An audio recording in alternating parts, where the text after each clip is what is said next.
దేశభక్తిని పెంచే చిత్రం Operation Valentine Air Force backdrop cinema మార్చి 1న విడుదల. మెగా ప్రిన్స్ వరుణ్ తేజ్ హీరోగా, మిస్ వరల్డ్ బాలీవుడ్ నటి మానసి చిల్లర్ హీరోయిన్ గా, శక్తి ప్రతాప్ సింగ్ దర్శకత్వంలో భారతీయ historical action thriller cinema Operation Valentine చిత్రం ప్రమోషన్ లో భాగంగా చిత్ర యూనిట్ శుక్రవారం బీచ్ రోడ్ లో గల పార్క్ హోటల్లో ప్రెస్ మీట్ ని నిర్వహించారు. ఈ ప్రెస్ మీట్ లో చిత్ర యూనిట్ సభ్యులు పాల్గొన్నారు. హీరో వరుణ్ తేజ్ ఈ సందర్భంగా మాట్లాడుతూ మార్చి 1వ తేదీన విడుదలవుతుందని పేర్కొన్నారు. విజయవాడ, విశాఖ నగరాల్లో చిత్ర ప్రమోషన్ కార్యక్రమాలు నిర్వహిస్తున్నామని చెప్పారు. 2019 ఫిబ్రవరిలోని పుల్వామా ఘటనలో సిఆర్పీఎఫ్ జవాన్లు మరణించడం, కోవర్ట్ ఆపరేషన్ సక్సెస్ తెరకెక్కించామని చెప్పారు.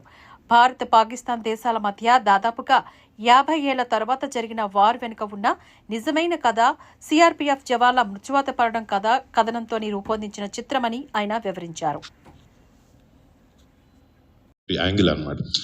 కొన్నిసార్లు ఆబ్వియస్లీ నా కెరియర్లో డిఫరెంట్ సినిమా తీయాలని ఆలోచించి వెనకాల కొన్ని ఎమోషనల్ కనెక్ట్ కానీ ఇలాంటివన్నీ అర్థమవుతుంది జనాలకి అని అనుకున్నాను. బట్ ఆబ్వియస్లీ ఎవరైనా కొన్ని మిస్టేక్స్ నుంచి నేర్చుకుంటారో, నేను కూడా అంతరిక్షం సినిమా ప్రిమైస్ చాలా బాగున్నా, లేకపోతే గ్రాఫిక్స్ బాగున్నా, ఎక్కడో ఒక చిన్న ఎమోషనల్ కోషన్ లేకపోతే జనాలు కనెక్ట్ అయ్యే విధానం కొంచెం మిస్ అయిందని అనుకున్నాను. కానీ అదే ఆబ్వియస్లీ ఏంటంటే మన అందరం తప్పు నుంచి నేర్చుకుంటాం, అది చూసుకుని ఆ తప్పు మళ్ళీ ఎలా చేయకూడదని ట్రై చేస్తాం.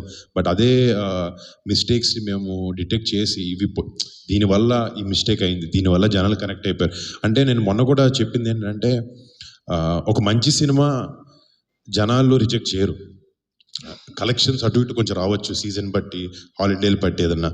బట్ ఒక సినిమా బాగాలేదంటే దాని వెనకాల నిజంగా ఏదో కారణం ఉండే ఉంటుంది, ఏదో కనెక్ట్ అయ్యేది, ఏదో విషయం సరిగ్గా లేనిదే.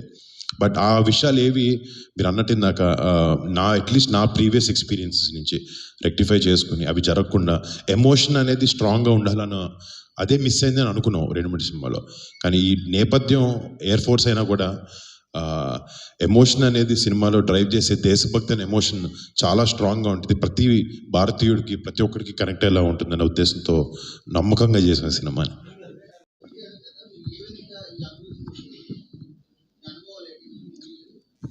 అంటే మీకు ఇందాక చెప్పినట్టు వాళ్ళ మీద ఉండే అపారమైన రెస్పెక్ట్ ఎప్పుడూ నాకుంది. బట్ దగ్గర నుంచి కథ విన్నప్పుడు కానీ, దాని తర్వాత ఒక రియల్ ఎయిర్ ఫోర్స్ పైలట్ని కలిసినప్పుడు కానీ, వాళ్ళు చెప్పే ఎన్నో స్టోరీస్ బిహైండ్ వాళ్ళ కష్టం, లేకపోతే వాళ్ళు ఎలా మైండ్ ఎలా ట్యూన్ చేసుకుంటారో, ఇవన్నీ విన్నప్పుడే చాలా ఇన్స్పిరేషన్ అనిపించింది.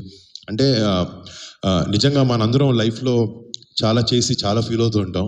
బట్ నిజమైన కష్టం అక్కడ బార్డర్ దగ్గర వాళ్ళు పడుతూ ఉంటారు. అవి చూసినప్పుడు ఆబ్వియస్లీ వాళ్ళకి రెస్పెక్ట్స్ అంటూ వాళ్ళు సో ఒక యాక్టర్గా నేనేం చేయగలుగుతాను అనుకున్నప్పుడు వాళ్ళు చేసే గొప్ప విన్యాసాలను నేను ఒక సినిమా ద్వారా అయినా జనాలకి తీసుకెళ్ళి వాళ్ళ గొప్పదనాన్ని చాటే ప్రయత్నం అయ్యే సినిమా అని అదే చేస్తున్నాను. అది అడుగుతున్నాను, అది నేను చెప్పండి.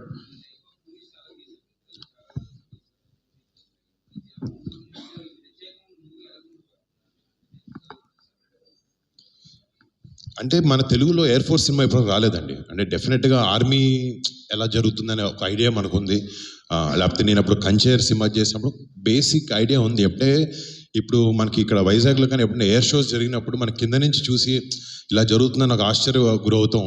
కానీ నిజంగా అక్కడ కాక్పిట్లో కూర్చుని 2000 కిలోమీటర్ల స్పీడ్లో వెళ్తున్నప్పుడు, లేకపోతే ఒక మిజైల్ వాళ్ళని చేస్తున్నప్పుడు, ఒక ఎనిమీ ఫైటర్ని షూట్ డౌన్ చేసేటప్పుడు వాళ్ళ మైండ్ సెట్ ఎలా ఉంటుంది. థియేటర్లో రేపొద్దు మీరు కూర్చుంటున్నా కదా, మీరు కాక్పిట్లో కూర్చుని ఆ ఫీలింగ్ ఎలా ఉంటుంది అనేది వాళ్ళకి తేవాలని ఒక ఉద్దేశంతో ఈ సినిమా చేసాం. అంటే డెఫినెట్లీ అంటే ఎమోషన్ ఎక్కడైనా ఏ జవాన్ సినిమా అయినా మీరు తీసుకోండి, డెఫినెట్లీ మన సైనికులను కానీ, మన ఎయిర్ ఫోర్స్లో పనిచేసే వాళ్ళని, మన డిఫెన్సెస్ని బాగా చూపించాలనే ఉద్దేశం మాకు 100% ఉంది. అదే మా రీజన్ కూడా ఈ సినిమా చేయడానికి. డిఫరెంట్గా ఉంటుందని డెఫినెట్లీ మేము ఎంచుకున్న కాన్సెప్ట్ కానీ, ఒక్కొక్క మిషన్కి ప్లానింగ్ ఒకలా ఉంటుంది. సో ఇది one of the biggest air strikes Indian హిస్టరీలో అయింది. సో అది జనాలకు తెలియాలని ఉద్దేశంతో సినిమా చేస్తాం. It's going to be different. Emotion అంటారా, ఏ సినిమాలో అయినా హార్డ్ కోర్ ఎమోషన్ అదే ఉంటుంది. అండ్ ఈ సినిమాలో కూడా మేము అంటే విఎఫ్ఎక్స్ లేకపోతే యాక్షన్ సీక్వెన్సెస్ ఇవన్నీ ఎట్లయినా బాగుంటాయి. కానీ ఒక lead to an action sequence emotion అనేది పండకపోతే ఏది వర్కౌట్ అవ్వదు. అలా అని ఒక మంచి ఎమోషన్తో కూడిన సినిమా జర్నలిస్టులపై దాడులు ఆపాలి. రాష్ట్రంలో ఇటీవల జర్నలిస్టులపై జరుగుతున్న దాడులను నిరసిస్తూ అల్లూరి జిల్లా ముంచంగిపుట్టు మండల ప్రెస్ క్లబ్ ఆధ్వర్యంలో స్థానిక అంబేద్కర్ విగ్రహం వద్ద గురువారం నిరసన కార్యక్రమం చేపట్టారు. ఈ నిరసన కార్యక్రమానికి గిరిజన సంఘం, సిపిఎం, సిఐటియు, మాతృభాష విద్యా వాలంటీర్ల సంఘ నాయకులు సంపూర్ణ మద్దతు తెలిపారు. ఈ కార్యక్రమంలో గిరిజన సంఘం, సిపిఎం నేతలు కొర్రా త్రినాథ్, ఎంఎం శ్రీను మాట్లాడుతూ ప్రభుత్వానికి ప్రజలకు వారధులుగా పనిచేసే జర్నలిస్టులపై వైసీపీ మూకలు దాడులకు పాల్పడడం సిగ్గుచేటని వారు అన్నారు.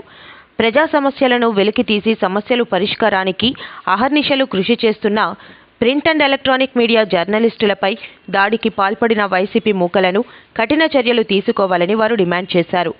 పెదబయలు ఆంధ్రప్రభ విలేకరి వార్తా కవరేజ్కి వెళ్లిన సమయంలో కొంతమంది దాడులకు పాల్పడ్డారని, వారిని సైతం కేసులు నమోదు చేయాలని వారు అన్నారు. గత కొద్ది రోజుల క్రితం జగన్మోహన్ రెడ్డి నిర్వహించిన రాప్తాడు సిద్ధం సభకు ఆంధ్రజ్యోతి ఫోటోగ్రాఫర్పై దాడికి పాల్పడిన వైసీపీ మూకలను తక్షణమే అరెస్ట్ చేసి వారిని శిక్షించాలని ఈ సందర్భంగా వారు డిమాండ్ చేశారు. ఈ కార్యక్రమంలో ప్రెస్ క్లబ్ సభ్యులు విజయ వెంకట్, శ్రీను, ప్రసాదరావు, ఈశ్వర్, భాస్కర్, రాంబాబులతో పాటు గిరిజన సంఘం, సిపిఎం, సిఐటియు, మహిళా సంఘం, మాతృభాష విద్యా వాలంటీర్లు శంకర్రావు, భీమరాజు, చంద్రయ్య, కొండయ్య, నరసింగరావు, పడాల్, ఈశ్వరి, విజయ తదితరులు పాల్గొన్నారు. విలేకరులపై రోజు రోజుకు వైసీపీ ప్రభుత్వం, ఈ జగన్మోహన్ రెడ్డి, ఈ వైసీపీ గూండాయిజే ప్రభుత్వం పత్రికా విలేకరులపై దాడి చేస్తుంది. అలాగే ఆంధ్రజ్యోతి విలేకరుపై కూడా అతి దారుణంగా, అతి కురాతంగా దాడి చేసి ఈరోజు పత్రికా స్వేచ్ఛని హరించే విధంగా జగన్మోహన్ రెడ్డి ప్రభుత్వం కుటిల ప్రయత్నం చేస్తూ ఉంది. దీన్ని సిపిఎం పార్టీగా తీవ్రంగా ఖండిస్తున్నాం, తీవ్రంగా వ్యతిరేకిస్తున్నాం.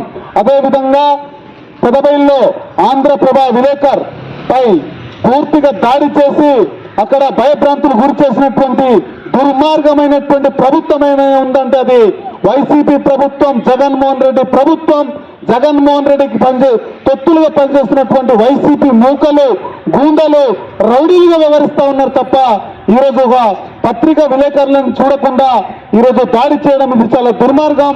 ఈరోజు పత్రిక మీద దాడి అంటే ఇది సామాన్యుల మీద దాడి, సామాన్య గొంతు మీద దాడి.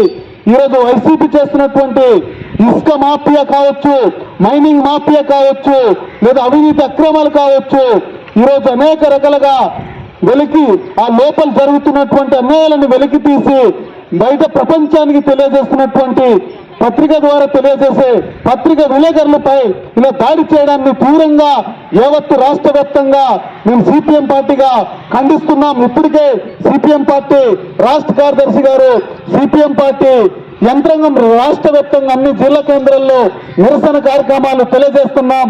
వైసీపీ ప్రభుత్వం ఒక గూండాయిజం, ఈ మూకదాడుల్ని ఖండిస్తున్నాం.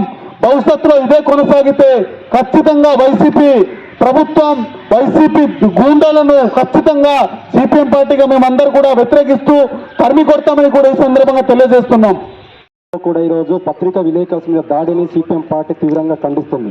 ఆ సందర్భంగానే ఈరోజు నిరసన కార్యక్రమం ఈరోజు డాక్టర్ బిఆర్ అంబేద్కర్ సెంటర్లో చేయడం జరుగుతుంది. ఈరోజు మొత్తం ప్రపంచంలో ప్రభుత్వానికి, ప్రజలకి అనుసంధానంగా ఉన్నటువంటి మధ్యవర్తులు ఉన్నటువంటి మీడియా సంస్థలను దాడి చేయడం అనేది అధ్యక్షులు ప్రజల గొంతుని ఈరోజు దాడి చేయడం అనేది ఈ సందర్భంగా తెలియజేస్తున్నాం. ఇదే కాకుండా ఏంటంటే ఈరోజు మొన్న జగన్మోహన్ రెడ్డి గారు ఈరోజునటువంటి ఆ సిద్ధం సభలో ఆంధ్రజ్యోతి విలేకరు మీద, తర్వాత కర్నూలు ఈనాడు కార్యాలయం మీద, నిన్న ఆంధ్రప్రభ విలేకరు మీద ఈరోజు దాడి జరుగుతుంది. ఇది తీవ్రంగా రోజు రోజుకి ఈరోజు దాడులు పెరిగిపోతుంది. ఏదైతే ఈరోజు ఏ పార్టీ అధికారంలో ఉన్నా కూడా ఆ పార్టీ చేసినటువంటి ఆ ప్రభుత్వం చేసినటువంటి అరచత్వాన్ని ఈరోజు బయట పెడుతున్న ఒక ఆలోచనతో ఈరోజు మీడియా సంస్థల మీద, మీడియా విలేకరుల మీద ఈరోజు దాడి చేయడం అనేది చాలా పొరపాటు, చాలా దారుణం. ఇది ప్రజాస్వామ్యానికి హానికరం. ఈరోజు ఏదైతే ఈరోజు ప్రశ్నించే గొంతుకొని ఈరోజు గొంతులోకం అనమాట. ఈరోజు వాళ్ళు స్వయంగా తెలుసుకునే అవకాశం ప్రభుత్వానికి ఏ ప్రభుత్వానికో లేదు. ఈరోజు ఏదైతే ఈరోజు ప్రజల తరఫున ఈరోజు సమస్యను తెలియజేయడం కోసం ముందుకు వచ్చినటువంటి మీడియా సంస్థల మీద దాడి చేయడం అనేది కరెక్ట్ కాదు. ఖచ్చితంగా దీనికి విరమించుకోవాలి. ఏదైతే దాడి చేస్తున్నారో వాళ్ళ ఇమ్మీడియట్గా ప్రభుత్వ అధికారులు, పోలీసు రంగం ఈరోజు స్పందించే వాళ్ళందరికీ కూడా కఠినంగా శిక్షించాలని సందర్భంగా డిమాండ్ చేస్తున్నాం. అన్నదాతను బీజేపీ ప్రభుత్వం కాల్చి చంపడం అమానుషం.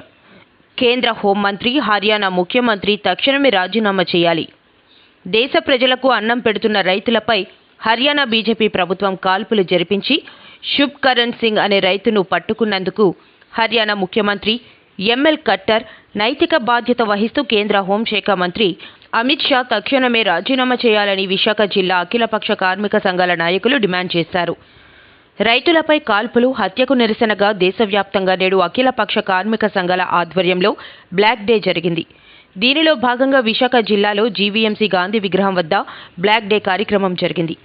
కార్యక్రమాన్ని ఉద్దేశించి సిఐటియు విశాఖ జిల్లా కార్యదర్శి ఎం జగ్గునాయుడు, ఏఐటియుసి జిల్లా కార్యదర్శి టి అచ్యుతరావు, ఏఐసిటియు జిల్లా కార్యదర్శి కె శంకర్రావు, ఐఎన్టీయూసీ జిల్లా కార్యదర్శి కె ఈశ్వర్రావులు మాట్లాడుతూ దేశం సుభిక్షంగా ఉండాలంటే రైతులు సుభిక్షంగా ఉండాలని అన్నారు. దేశ ప్రజలకు అన్నం పెట్టే రైతులు అప్పులు, అవమానాలు పాలై ఆత్మహత్యలు చేసుకునే దుస్థితి నేడు దేశంలో నెలకొనడానికి ప్రధాన కారణం కేంద్ర ప్రభుత్వ కార్పొరేట్ విధానాలే కారణమన్నారు.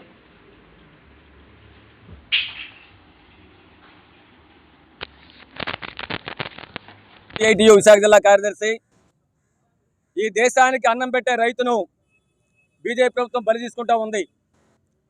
హర్యానాలో యువ రైతు సింగ్ను పట్టణ పెట్టుకుంది, పోలీస్ కాల్పులు గురి చేసింది. ఏంటి వీరికి చేసే అన్యాయం?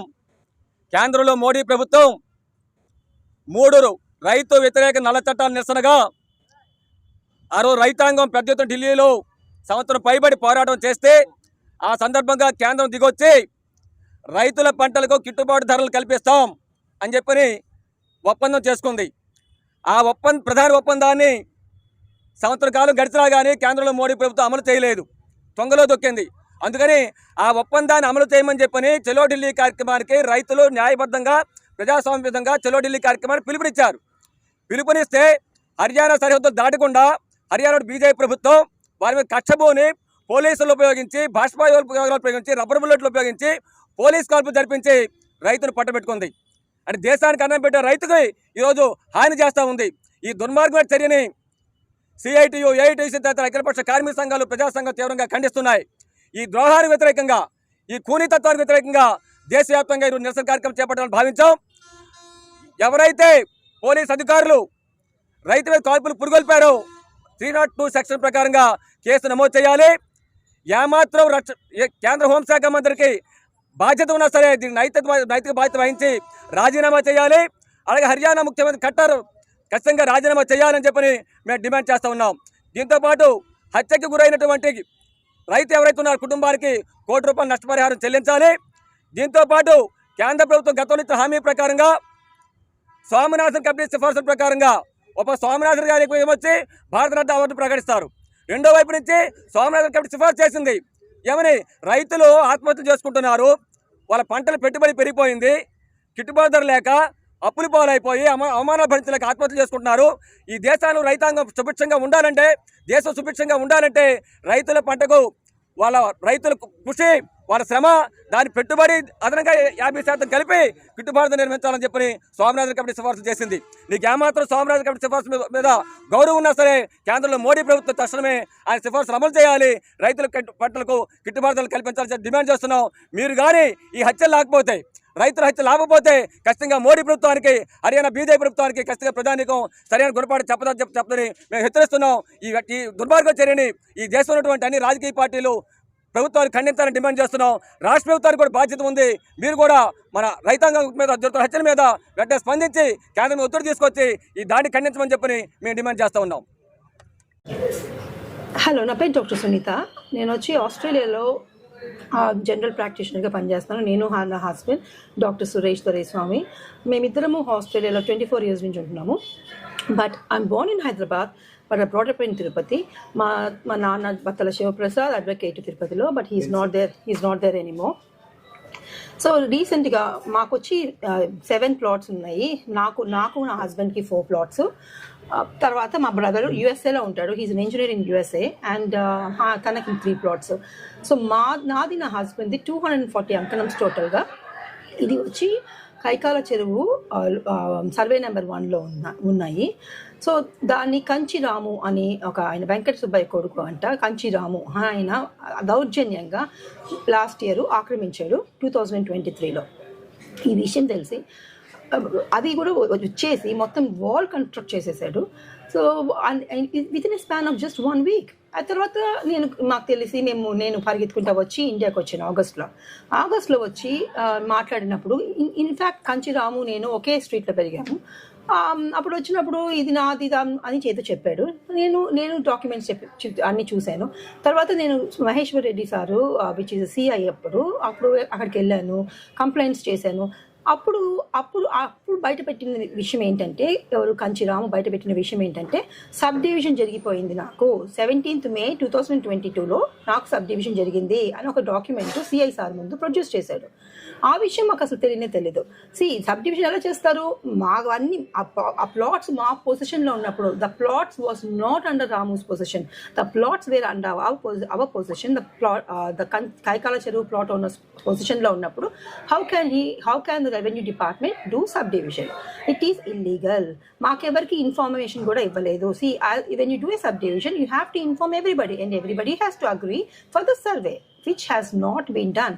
ఇది అంతా current MLA Karunakar Reddy and his son Abhinay Reddy గారి ఆధ్వర్యంలో జరిగిందంట. ఎందుకంటే ఆబ్వియస్లీ మున్సిపల్ కమిషన్ వాళ్ళది 60 crores ఆఫ్ TDR బాండ్స్ తీసుకున్నారంట.